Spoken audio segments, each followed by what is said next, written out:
दोस्तों जय हिंद जय भारत। मैं मदन लाल आज़ाद, संस्थापक संयोजक ठगी पीड़ित जमाकर्ता परिवार और all India bike board taxi union, आज दिनांक 14 मई 2023 को आपके समक्ष प्रस्तुत हूँ राजधानी दिल्ली से।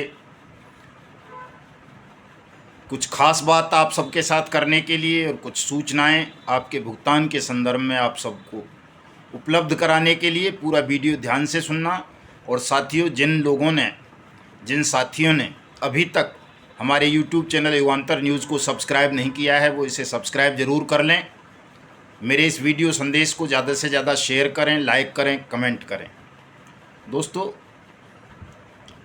उत्तर प्रदेश के निकाय चुनाव निमट गए हैं, कर्नाटक का विधानसभा चुनाव निमट गया है, 4 बड़े राज्यों में अभी और चुनाव आने वाले हैं विधानसभा के, और अगले साल लोकसभा का आम चुनाव होना है।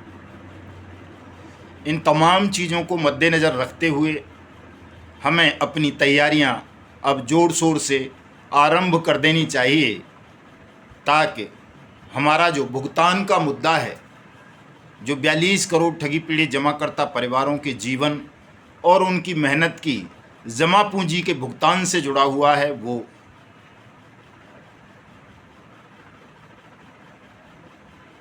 वो मुद्दा, वो विषय सबकी नज़रों में आ सके।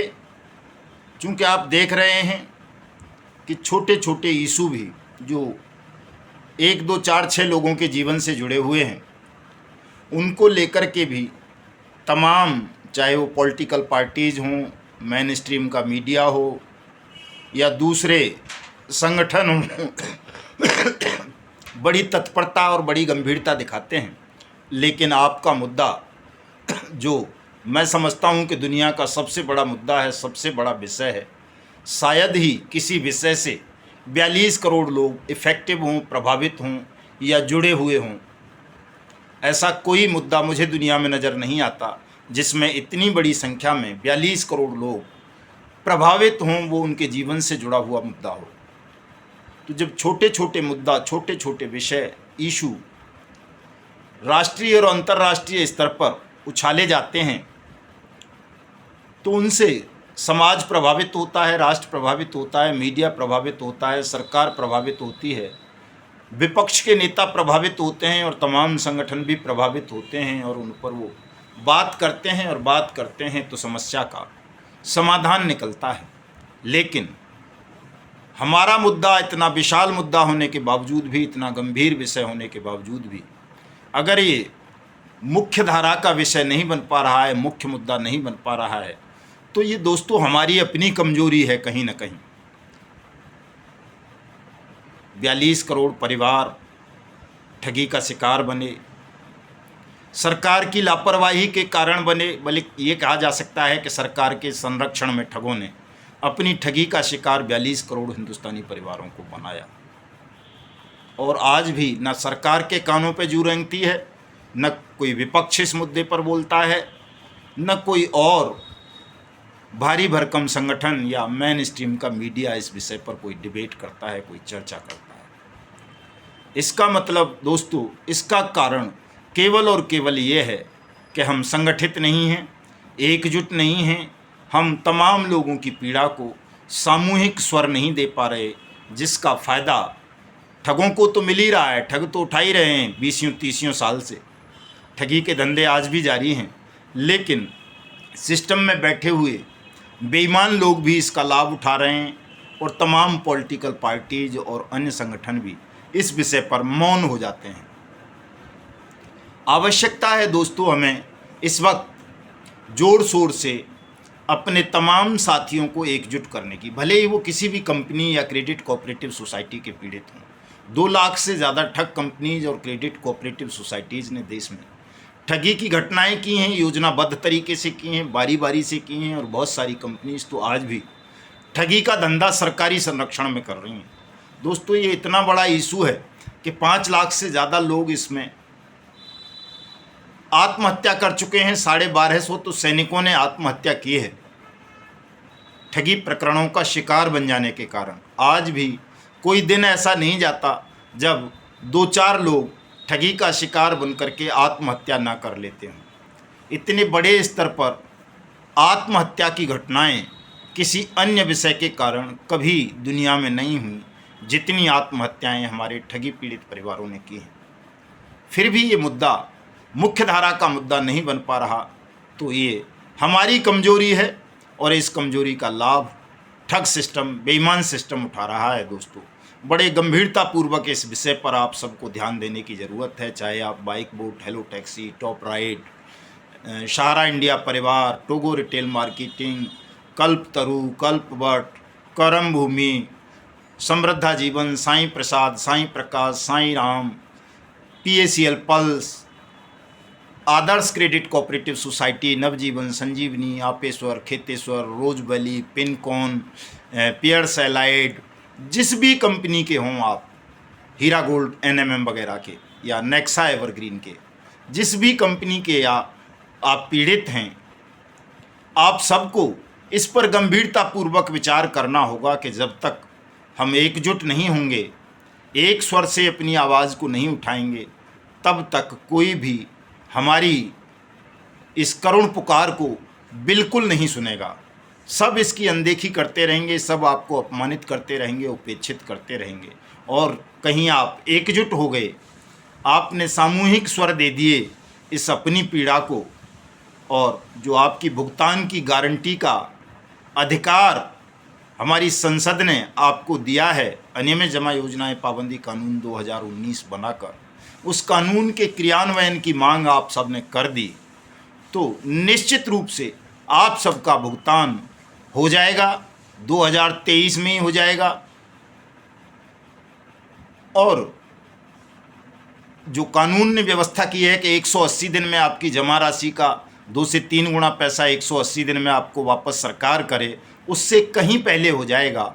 और अगर आप एकजुट नहीं हुए दोस्तों, तो 180 दिन क्या, मुझे नहीं लगता कि 180 साल में भी आपका भुगतान किसी भी माध्यम से हो पाएगा। चाहे वो गृह मंत्री अमित शाह घोषणा कर दें कि सहारा इंडिया वालों को जो है 5,000 करोड़ बांटना है, चाहे वो सुप्रीम कोर्ट आदेश कर दे, चाहे हाई कोर्ट कर दे, हजारों आदेश रद्दी की टोकरी में पड़े हुए हैं सुप्रीम कोर्ट के और हाई कोर्ट्स के। आदर्श का मामला हो, चाहे सहारा का हो, चाहे PACL का हो, चाहे टोगो का हो, चाहे कल्प तरु का हो, या रोज वैली का हो, अनंत निधि का हो, किसी का भी हो दोस्तों, ऐसे हजारों मामले धूल फांक रहे हैं जिनमें सुप्रीम कोर्ट तक के आदेश आ चुके हैं, लेकिन भुगतान नहीं हो रहा। अगर दोस्तों भुगतान प्राप्त करना है आपको, तो इस मिशन भुगतान भारत यात्रा कार्यक्रम से आप सबको जुड़ना होगा।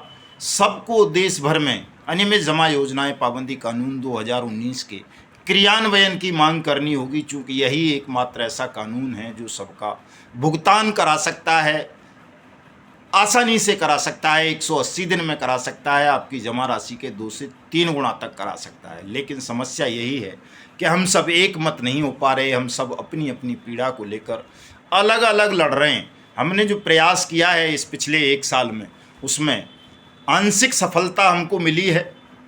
200 से ज़्यादा जिलों में भुगतान के काउंटर खुले हैं, 11 राज्यों में बट्स एक्ट की अनुपालना सुनिश्चित हुई है, देश की राजधानी दिल्ली तक में अनुपालना सुनिश्चित हो गई है। यहाँ रोज़ सैकड़ों नोटिस इशू हो रहे हैं, आजकल तो तमाम अथॉरिटीज़ कर रही हैं, लेकिन हम लोग कहीं ना कहीं अभी भी उदासीन हैं, जिस वजह से भुगतान की प्रक्रिया बृहद स्तर पर जो शुरू होनी चाहिए थी वो नहीं हो पा रही। हम लोग इतना भी नहीं कर पा रहे कि तमाम ठगी पीड़ितों को आपस में जोड़ सकें, उन्हें बता सकें कि आपके भुगतान की गारंटी के अधिकार का कानून बन गया है।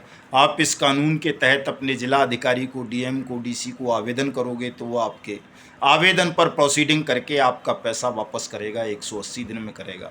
ये बात भी हम तमाम ठगी पीड़ित जमाकर्ता परिवारों तक अभी ठीक से नहीं पहुंचा पा रहे। ये बड़ी दुखद स्थिति है दोस्तों। जिस दिन हम इतना सा कर लेंगे, मैं हफ्ते 10 दिन में कोई न कोई लेटर बना करके डालता रहता हूँ। इतना सरल मैंने कर दिया है चीज़ों को कि कोई आदमी घर बैठे भी इन आवेदनों को डाक के द्वारा भेज सकता है, अपने भुगतान की मांग कर सकता है। और जब 42 करोड़ लोगों के लेटर प्रधानमंत्री के पास पहुँचेंगे, चीफ मिनिस्टर्स के पास पहुँचेंगे, जिला अधिकारियों के पास पहुँचेंगे, तो मुझे नहीं लगता कि कोई आपके विषय की अनदेखी कर पाएगा। दूसरा, जो हम जन जागरण अभियान चला रहे हैं मिशन भुगतान भारत यात्रा कार्यक्रम के तहत, तीसरा चरण हमारा अब ये शुरू हुआ है दोस्तों।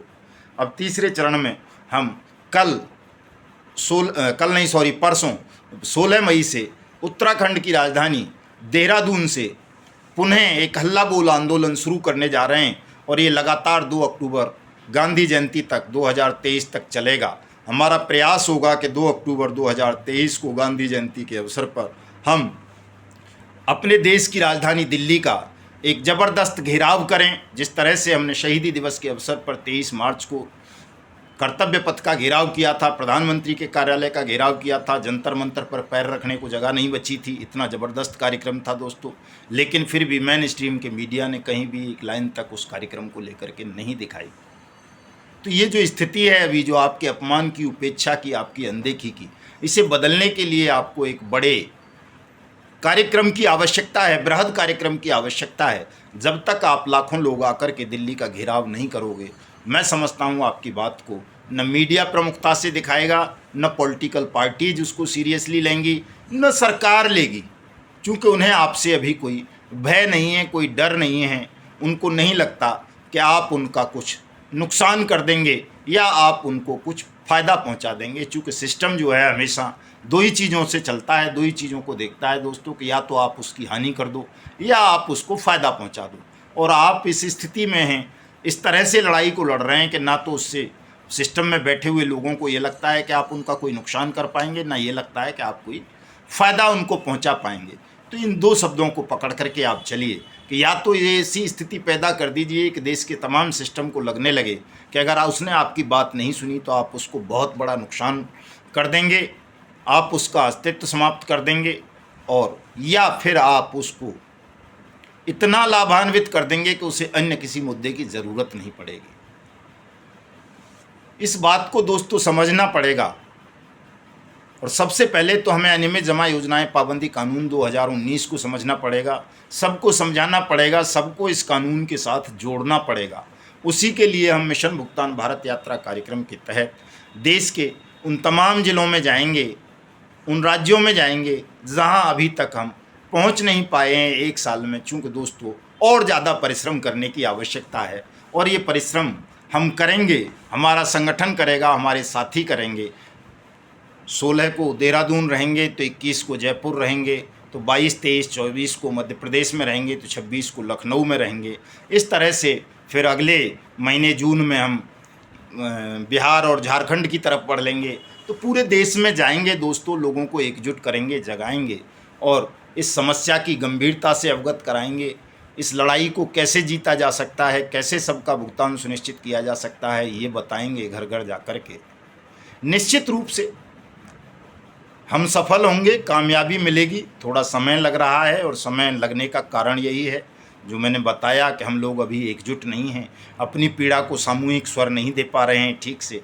जिस दिन हम ये कर लेंगे उस दिन हमारा, आपका, सबका भुगतान निश्चित रूप से हो जाएगा, चूँकि कानून बन चुका है और कानून का क्रियान्वयन अंततः करना होगा। प्रत्येक जिलाधिकारी को, प्रत्येक डीएम को करना होगा, आपका भुगतान करना होगा। लेकिन दोस्तों आपको एकजुट तो होना पड़ेगा। जहाँ जहाँ जिन जिन जिलों में हम गए वहाँ वहाँ व्हाट्सएप 2019 की अनुपालना सुनिश्चित हुई है। वहाँ वहाँ भुगतान के काउंटर खुले हैं, जहाँ नहीं जा पाए हैं वहाँ अब जाने का प्रयास करेंगे। हमने जो आवेदन पत्र बना रखे हैं उनको आप डाक द्वारा घर बैठे भी भेज सकते हो, लेकिन भेजिए ज़रूर। जहाँ जहाँ काउंटर खुल गए हैं वहाँ वहाँ बाई हैंड जा कर के दीजिए।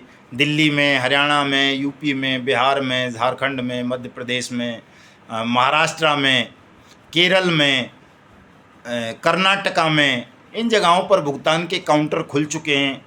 वहाँ पे आप बाई हैंड जा कर के दीजिए, ताकि सरकार जल्दी से जल्दी सेंट्रल डाटाबेस बनाए और ये राष्ट्रव्यापी कार्यक्रम हो। सबको पता चले कि भाई सच में आपकी संख्या 42 करोड़ है, सच में 5 लाख लोग आत्महत्या कर चुके हैं। अगर हमने इनकी पीड़ा को, इनकी समस्या को गंभीरता से नहीं लिया, इस कानून का अनुपालन करते हुए इनका भुगतान नहीं किया, तो कहीं ये एकजुट होकर इतने आवेशित, इतने आक्रोशित ना हो जाएं कि पूरे सिस्टम को जमींदोज करने का काम कर दें। तो दोस्तों आज के इस वीडियो संदेश में इतना ही। मैं आप सबसे अनुरोध करूंगा कि तमाम साथी इस विषय को गंभीरता से लें, चूँकि जब तक पीड़ित गंभीर नहीं होंगे तब तक सिस्टम को भी कोई तनाव नहीं है। अभी आप तनाव में हैं, अपने तनाव को दूर कीजिए, अपने ध्यान को केंद्रित कीजिए। और जिस तरह से अर्जुन ने केवल चिड़िया की आंख देखी थी, उस तरह से आप भी केवल और केवल भुगतान को देखिए, अपने ध्यान को भुगतान पर केंद्रित कीजिए और मेरे इस संदेश को घर घर तक पहुंचाइए, ताकि ज़्यादा से ज़्यादा जल्दी से जल्दी लोग इस अभियान से जुड़ सकें, मिशन भुगतान से जुड़ सकें, अनियमित जमा योजनाएं पाबंदी कानून से जुड़ सकें और सब जल्दी से जल्दी अपना भुगतान प्राप्त कर सकें। साथियों, जिन साथियों को लगता है कि हमारी उनको आवश्यकता है, हमें उनके ज़िले में, उनके राज्य में आना चाहिए, वो तमाम साथी हमसे संपर्क स्थापित कर सकते हैं। हम उनके यहाँ आएंगे, कानून का क्रियान्वयन सुनिश्चित कराएंगे, साथियों को जागरूक करेंगे, उनमें चेतना उत्पन्न करेंगे, उन सब का भुगतान कराएंगे। दोस्तों, ये तो निश्चित है, ये तय है। इसमें ज़्यादा समय केवल इसलिए लग रहा है कि हम सब अभी एकजुट नहीं हैं। जिस दिन एकजुट हो जाएंगे उस दिन सबका भुगतान निश्चित रूप से हो जाएगा। जय हिंद, जय भारत।